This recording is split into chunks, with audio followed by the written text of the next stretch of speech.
கல்லீரலில் பாதிப்பு இருக்குது, அதுக்கு வந்து சித்த மருத்துவத்தில் எடுத்தார், சிலர் வந்து சித்த மருத்துவத்தை எடுத்தனால தான் இந்த பிரச்சனை அப்படிங்கிற மாதிரிலாம் சொல்லியிருக்காங்க. ஏன் எந்த ஒரு நிகழ்வு நடந்தாலுமே சித்த மருத்துவத்தை நோக்கி இந்த குற்றச்சாட்டு வைக்கப்படுதுன்னு நீங்கள் நினைக்கிறீங்க?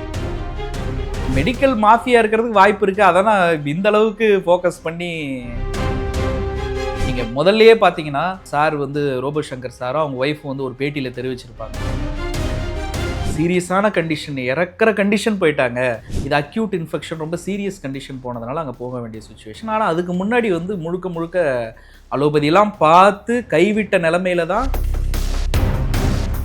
என்னன்னா, எப்போ நமக்கு வந்து ஆங்கில மருத்துவம் தேவைப்படும், எப்போ சித்த மருத்துவம் தேவைப்படும், ரெண்டாக பிரிக்கணும். இப்போ சிரோசிஸ் ஆஃப் லிவர் அப்படின்றது என்னன்னா,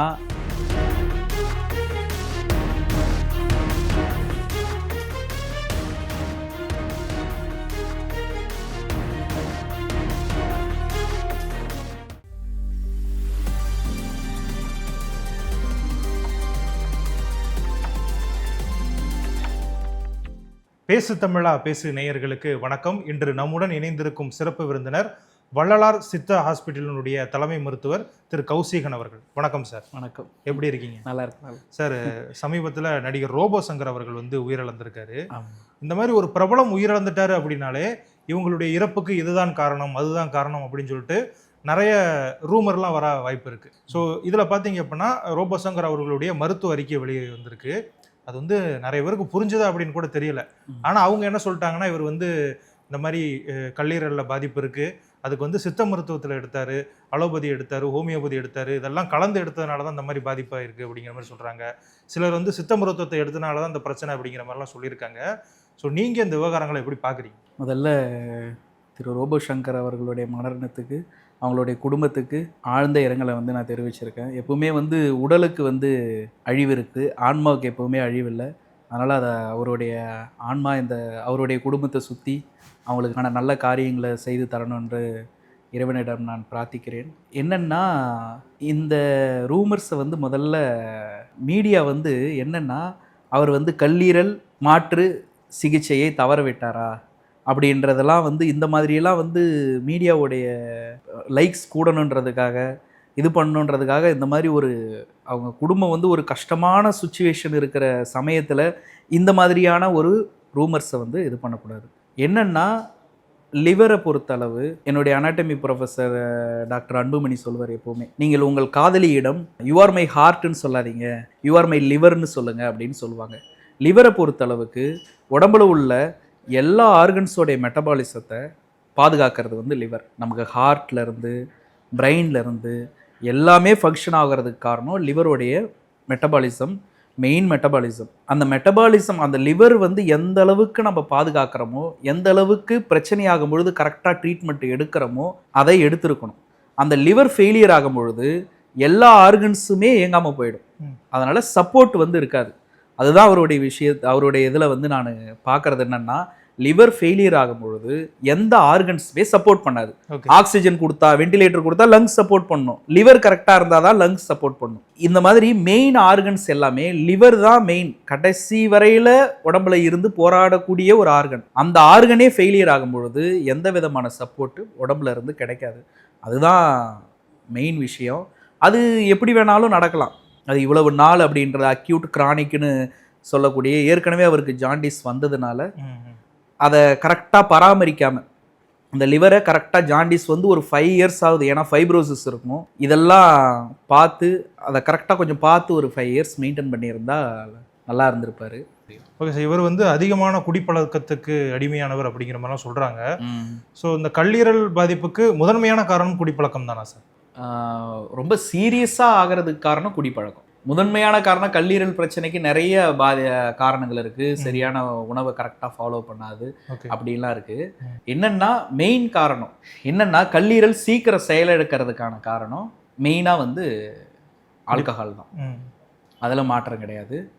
மற்ற பிரச்சனை, கேன்சரை, இதெல்லாம் வந்து அதெல்லாம் வந்து ஒன்றும் ரொம்ப நிறைய பேர் இன்னைக்கு மது பழக்கத்தினால மட்டும்தான் அந்த லிவர் வந்து அந்த சுச்சுவேஷன் போகிறதுக்கான காரணம். எந்த ஒரு பிரபலம் இறந்தாலுமே அவங்க வந்து சித்த மருத்துவத்தை எடுத்துக்கிட்டாங்க, அதனால தான் உயிரிழந்துட்டாங்க அப்படிங்கிற மாதிரி ஒரு கருத்து வைக்கப்படுது.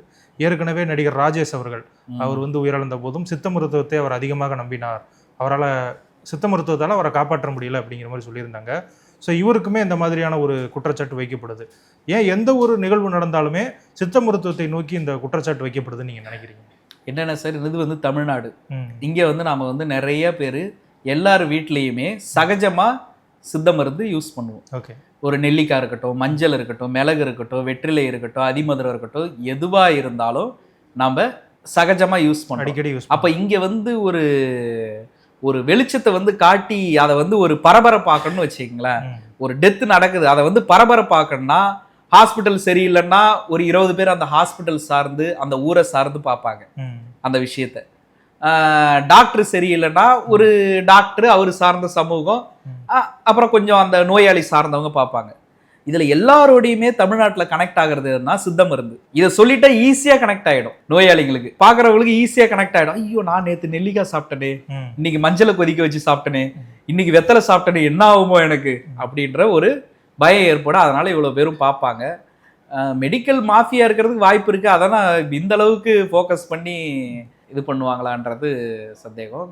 மெடிக்கல் மாஃபியா வந்து சித்தா மருந்தே இருக்கக்கூடாது அப்படின்றதுக்கான ஒரு, ஏன்னா வந்து பார்த்தீங்கன்னா முன்னெல்லாம் சளி பிடிச்சதுன்னா ஒரு 50 இயர்ஸ் பேக்கு சித்தா மருந்து யூஸ் பண்ணாங்க. அதுக்கப்புறம் வந்து தீவிரமாக அலோபதி மெடிசன்ஸ் வர வர ஃபுல்லாக ஆன்டிபயோட்டிக்ஸ் நிறையா, சாதாரண சளிக்கே ஆன்டிபயோட்டிக்ஸ் நிறையா வந்து யூஸ் பண்ண ஆரம்பித்தாங்க. இப்போ வந்து அதோடைய இதை வந்து குறைச்சிருக்கிறாங்க. ஆன்டிபயோட்டிக்ஸோடைய யூசேஜை வந்து நார்மல் சளிக்கு இதுக்கெல்லாம் குறைச்சிருக்கிறாங்க. வீட்டிலேயே இந்த மாதிரியான ப்ரிப்ரேஷன்ஸு, மிளகு, சுக்கு, இந்த மாதிரியான ப்ரிப்ரேஷன்ஸ்லாம் பயன்படுத்துகிறாங்க. அதனால கூட இருக்கலாம், ஆனால் அது கன்ஃபார்மாக தெரியல. இதுதான் விஷயம். உடனே அட்டென்ஷனை வந்து தூண்டி இதை பார்க்க வைக்கிறது. தினம் நம்ம பயன்படுத்துகிறோம்ல, பட்டை, லவங்கம், சோம்பு எல்லாம் பயன்படுத்துகிறோம்ல, அதை வீட்டிலேயே சும்மா கொதிக்க வச்சு குடிக்கிறது. இப்படி கொதிக்க வச்சு குடிச்சிட்டு தான் இது பண்ணுவாங்க. அதை அட்டென்ஷனை திருப்புறதுக்காக அது மாதிரி பண்ணுறது. இந்த ரோபோ சங்கர் இஷ்யூ எடுத்துக்கிட்டோம்னா, ஸோ இவருக்கு ஒரு பாதிப்பு ஏற்பட்டிருக்கு, அதற்கான மருத்துவ அறிக்கை வெளியே வந்திருக்கு. ஸோ இது போல ஒருத்தர் வந்து பாதிக்கப்படக்கூடாது அப்படின்னா அவர் செய்ய வேண்டியது என்ன? சித்த மருத்துவம் சொல்றதா இருக்கட்டும், இல்லை பொதுவாக நீங்கள் ஒரு அறிவுரையாக சொல்றதா இருக்கட்டும், அது என்னவா இருக்கும்? என்ன விஷயம்னா, முதல்ல ஜாண்டிஸ் வந்த உடனே சரியாயிடுச்சு. மஞ்சள் காமாலை. ஆமாம், ஜாண்டிஸ் மஞ்சள் காமாலை வந்த உடனே சரியானதுக்கப்புறம் ஒரு ட்ரிங்க்ஸ் பழக்கத்தை மறுபடியும் பண்ணக்கூடாது. மறுபடியும் ட்ரிங்க்ஸ், ஆல்கஹால் கன்சியூம் பண்ணக்கூடாது. சரி, நம்ம கன்சியூம் பண்ணுறதுக்கான சுச்சுவேஷன் இருந்துருச்சு, நல்லா தூங்குறதுக்கு உண்டான சூழல் இல்லை அப்படின்னா ஃபிசிக்கல் எக்ஸாமினேஷன் ஒன்றும் கிடையாது. போயிட்டு ஒரு இதில் போயிட்டு சிடி ஸ்கேன் எடுக்கணும் அப்படின்லாம் அவசியம் கிடையாது. ஃபிசிக்கல் எக்ஸாமினேஷன் தொட்டு இந்த ரைட் சைடு வந்து தொட்டு பார்க்கணும், ஏதாவது வீக்கம் இருக்குதான்ட்டு. அதே மாதிரி ஸ்கின்ல ஏதாவது ரேஷஸ் இருக்கா, ஸ்கின்ல ஏதாவது பிங்க் கலர்ல ரேஷஸ் இருக்கா, காலில் முக்கியமாக வயிறு பகுதிகளில் இது மாதிரி ரேஷஸ் இருக்கா அப்படின்றத எக்ஸாமைன் பண்ணி பார்க்கணும். அப்படி இருந்தால் ஒன்றுமே கிடையாது, சிம்பிளான டெஸ்ட் எல்எஃப்டின்னு சொல்லுவாங்க, லிவர் ஃபங்க்ஷன் டெஸ்ட். அந்த லிவர் ஃபங்க்ஷன் டெஸ்ட்டை எடுத்து பார்த்துட்டா அதில் பிலிருபின் லெவல் இன்க்ரீஸ் ஆயிருக்கா, இல்லை அந்த காமாவுடைய லெவல் இன்க்ரீஸ் ஆயிருக்கா, இது எல்லாமே இந்த ரிப்போர்ட்ஸ் எல்லாமே பார்க்கும் பொழுது நமக்கு ஓரளவுக்கு தெரிஞ்சிடும். இதை தாண்டி அதுக்கப்புறம் யூஎஸ்சி அப்டாமன், சிம்பிளான ஒரு ஸ்கேன், யூஎஸ்சி அப்டாமன் சொல்கிறது. ஏன்னா இதில் வந்து காஸ்ட் வைஸ் ரொம்ப கம்மி. ஓகே, இது யூஎஸ்சி அப்டாமனில் எடுத்து ஏதாவது வீக்காக இருக்கான்னு பார்த்துட்டு அதுக்கேற்ற டயட், வாக்கிங், ரெஸ்ட், இந்த 3 எடுத்துகிட்டு ஆல்கஹாலை அதுக்கேற்ற மாதிரி ஆல்கஹால் கன்சியூம் பண்ணுறதை கொஞ்சம் குறைச்சி மெயின்டைன் பண்ணாலே இந்த மாதிரியான தொந்தரவு வராது. இது முழுக்க நம்ம என்னன்னா நம்மளை கேர் பண்ணிக்காமல் விடுறதுனால வரக்கூடிய இது. நீங்கள் முதல்லையே பார்த்தீங்கன்னா சார் வந்து ரோபோ சங்கர் சாரும் அவங்க ஒய்ஃப் வந்து ஒரு பேட்டியில் தெரிவிச்சிருப்பாங்க, நக்கீரன் சார் வந்து எனக்கு ரொம்ப ஹெல்ப் பண்ணார், நான் இப்போ இது மாதிரி சீரியஸான கண்டிஷன், இறக்குற கண்டிஷன் போயிட்டாங்க, ஆனால் கடைசியாக நக்கீரன் அண்ணன் வந்து என்னை வந்து டாக்டர் தர்மலிங்கத்துக்கிட்ட கூப்பிட்டு போனார். அவர் வந்து எனக்கு இப்போ என்னுடைய ஸ்டாஃப், என்னுடைய காலேஜோடைய ஓனர் தான் அவர். ஆமாம், அவர்கிட்ட தான் நான் ப்ராக்டிஸ் எடுத்தேன். சித்தா மருத்துவர். ஆமாம், சித்தா டாக்டர். அவர்கிட்ட தான் ப்ராக்டிஸ் எடுத்தேன் நான். அவருடைய அசிஸ்டண்ட் தான். அவர் கூட நான் ஸ்டூடெண்ட்டாக இருக்கும்பொழுது அவர்கிட்ட தான் ப்ராக்டிஸ் எடுத்தேன். அவர்கிட்ட தர்மா அண்ணன் கிட்ட கூப்பிட்டு போனார். தர்மா அண்ணன் நான் ஒரே மாதத்தில் காப்பாற்றிடுறேன்ட்டாரு. அதுக்கேற்ற மாதிரி காப்பாற்றிட்டாரு, அவர் தான் எனக்கு கடவுள் அப்படின்ட்டு அவங்க இன்டர்வியூலேயே சொன்னாங்க. ரோபோ சாரும் அவங்க ஒய்ஃப் மனைவியும் சொன்னாங்க. அப்போ அந்த அளவுக்கு கண்டிஷனில் இருந்து இப்போ சித்தா வந்து அவங்களுக்கு ரொம்ப சப்போர்ட் பண்ணிச்சு. என்னன்னா அது எல்லா நேரத்துலையும் இந்த பாடி உடம்பு சப்போர்ட் பண்ணாதான் மெடிசன் சப்போர்ட் பண்ணும். இப்போ வந்து என்னன்னா அக்யூட்டா டக்குன்னு சடனாக போனதுனால எமர்ஜென்சிக்கு போக வேண்டிய கண்டிஷன் ஆயிடுச்சு. என்ன அவங்களுடைய மருத்துவ அறிக்கை என்னன்னு தெரியல. சடனாக லிவர் ஃபெயிலியர் ஆகிடுச்சிங்களா, இல்லை கிட்னியில் எதுவும் பிரச்சனை வந்துருச்சுங்களா, இல்லை இன்ஃபெக்ஷன் ஆகிட்டு லங்ஸில் எதுவும் பிரச்சனை வந்துருச்சுங்களா அப்படின்றத தெளிவாக தெரியல. இது அக்யூட் இன்ஃபெக்ஷன், ரொம்ப சீரியஸ் கண்டிஷன் போனதுனால அங்கே போக வேண்டிய சுச்சுவேஷன். ஆனால் அதுக்கு முன்னாடி வந்து முழுக்க அலோபதியெல்லாம் பார்த்து கைவிட்ட நிலமையில தான் அவர் நக்கீரன் சார் வந்து கூப்பிட்டு போனார் அப்படின்ற மாதிரி அவங்க அந்த பேட்டியில் தெரிவிச்சிருப்பாங்க. அந்த டைமில் உண்மையாலுமே நானே பார்த்தேன். இப்போ சார்கிட்ட இருக்கும்பொழுது அங்கே இருக்கிற ஸ்டாஃப்ஸ் எல்லாமே சொன்னாங்க, இந்த மாதிரி சார் வந்தாங்க, வந்துட்டு நல்லா மெடிசன்ஸ் கொடுத்து, அது பேட்டிலையும் தெரிவித்தாங்க. அவங்க எவ்வளோ ஓப்பனாக சொல்லுவாங்கன்னு நானும் எதிர்பார்க்கல. வந்து பார்த்துட்டு போனால் இவ்வளோ ஓப்பனாக பரவாயில்ல அதை சொன்னாங்க. சொல்லி சரியாச்சு. அதில் அவங்க அதை கரெக்டாக இன்னும் கொஞ்சம் ஃபாலோ பண்ணியிருக்கலாம். முதல்லயே வந்திருந்தா இன்னும் கொஞ்சம் ஒரு கியூர் ஆயிருப்பாரு. இன்னொன்று வந்து என்னன்னா, அந்த ஹெர்பல்ஸை கொஞ்சம் கரெக்டாக விட்டு ரெகுலராக ஃபாலோ பண்ணியிருக்கணும். அது பண்ணாரா என்னன்றது தெரியல. அவருடைய வேலை பளு அந்த மாதிரி இருந்திருக்கும், பண்ணுறதுக்கும் சான்ஸ் இருந்திருக்காது. ஏன்னா வெளியில் ஷூட்டிங் போக அங்கே போக கஷாயத்தை எப்படி கொதிக்க வச்சு சாப்பிட்ருப்பாங்க. அதை கொஞ்சம் நமக்கு வேலை பளு அதிகமாகிடுச்சு, தூக்கமின்மை அதிகமாகிடுச்சு, நம்ம ஆல்ரெடி ஜாண்டிஸ் வந்த பேஷண்ட்டு. அப்போ வந்து நாம் வந்து இந்த ஹெர்பல்ஸ்லாம் கொஞ்சம் நல்லா எடுத்து லிவரை வந்து நல்லா கொஞ்சம் ஸ்ட்ராங் பண்ணிக்கணும் அப்படின்ட்டு அதெல்லாம் கொஞ்சம் பண்ணியிருக்கலாம். பண்ணாரா என்னன்றது தெரியல. பண்ணியிருந்தாலும் நிச்சயமாக இந்த மாதிரியான பிரச்சனைகள் வர்றது குறைஞ்சிருக்கும். ஓகே, இப்போ என்ன சொல்கிறாங்கன்னா, இந்த கல்லீரல் சுருங்கிருச்சு அப்படிங்கிற மாதிரி சொல்கிறாங்க. ஸோ இந்த ஃபேட்டி லிவராக இருக்கும் பொழுதே இதை வந்து சரி பண்ணியிருக்கலாம் அப்படிங்கிற மாதிரி சொல்கிறாங்கல்ல. ஸோ இது வந்து நம்ம சித்த மருத்துவத்தில் இதற்கான தீர்வுகள் இருக்குன்னு நீங்கள் நினைக்கிறீங்களா சார்? இல்லை, கட்டாயம் இருக்குது. என்னென்னா, எப்போ நமக்கு வந்து ஆங்கில மருத்துவம் தேவைப்படும், எப்போ சித்த மருத்துவம் தேவைப்படும், ரெண்டாக பிரிக்கணும் எப்போவுமே.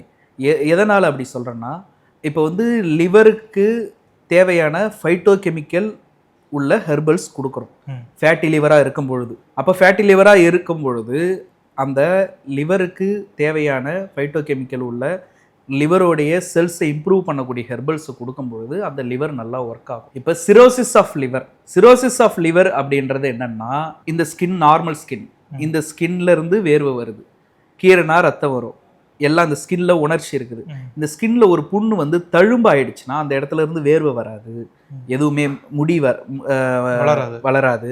அந்த மாதிரி லிவர்ல ஏற்படக்கூடிய தழும்பு, லிவர்ல தழும்புகள் அதிகமாக ஏற்பட்டுடுச்சுன்னா லிவரை டிரான்ஸ்பிளான்டேஷன் பண்ணுறதை தவிர்த்து வேற வழி கிடையாது.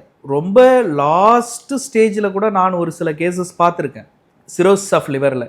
அவங்களுக்கு என்னென்னா, கல்லீரல் மாற்று அறுவை சிகிச்சை பண்ணுறதுக்கான நிதி அந்த அளவுக்கு இருக்காது. அந்த மாதிரி பேஷண்ட்ஸை நான் பார்த்து ரொம்ப நாள் வச்சிருக்கிறேன், நல்லாவும் இருக்காங்க. அவங்க எப்படின்னா, லிவரில் ஒரு குறிப்பிட்ட பார்ட் மட்டும் ஒர்க் ஆகும், அதை நம்ம என்ன பண்ணணும், ஹெர்பல் மெடிசன்ஸ் கொடுத்து மெயின்டைன் பண்ணிக்கிட்டே இருக்கணும். அந்த செல்ஸ் சீக்கிரம் டெத் ஆகாத அளவுக்கு அதை மெயின்டைன் பண்ணிக்கிட்டே இருக்கும்பொழுது பேஷண்ட் ரொம்ப நாள் சஸ்டெயின் ஆகுறாங்க. அதுக்கப்புறம் அவங்க வந்து ட்ரிங்க்ஸை ஸ்டாப் பண்ணணும். இதை பொறுத்தளவுக்கு ஆல்கஹாலிக், நான் ஆல்கஹாலிக் ரெண்டாக பிரிக்கலாம். அந்த கேஸ் டிஃப்ரென்ஷியேட் பண்ணுறதை வச்சு தான் மெடிசன்ஸே கொடுக்க முடியும். ஓகே சார், எங்களோட இணைந்து ரோபோ சங்கர் அவர்களுடைய இந்த மரணத்திற்கு சித்த மருத்துவம் தான் காரணமா அப்படிங்கிற அந்த வதந்தி குறித்து நிறைய விளக்கங்கள் கொடுத்துருந்தீங்க. உங்களுடைய நேரத்திற்கு மிக்க நன்றி சார். நல்லது, நன்றி, தேங்க்யூ. பேசு தமிழா பேசு சேனலுக்கு ஆதரவு தந்து கொண்டு இருக்கக்கூடிய பார்வையாளர்களுக்கு வணக்கம். அரசியல் ஆன்மீகம்னு மட்டும் இல்லாம இப்போ ஹெல்த்லயும் நம்ம வந்தாச்சு. ஹெல்த் சம்பந்தமான பிரச்சனைகளுக்கும், ஹெல்த் டிப்ஸுக்கும், ஹெல்த் கேருக்கும், இல்ல ஹெல்த் பத்தி ஏதாவது தெரிஞ்சுக்கணும் அப்படின்னு நினைச்சீங்கன்னா ஹெல்த் குரு சேனல் கண்டிப்பா உங்களுக்கு யூஸ்ஃபுல்லா இருக்கும். பேசு தமிழா பேசு சேனலுக்கு கொடுக்கக்கூடிய இதே சப்போர்ட்டை ஹெல்த் குரு யூடியூப் சேனலுக்கும் கொடுத்து அந்த சேனலை சப்ஸ்கிரைப் பண்ணி உங்க நண்பர்களுக்கு ஷேர் பண்ணும்படி கேட்டுக்கிறோம். நம்ம ஹெல்த் குரு சேனலோட லிங்கை டிஸ்கிரிப்ஷன்ல தரோம், மறக்காம செக் பண்ணி பாருங்க.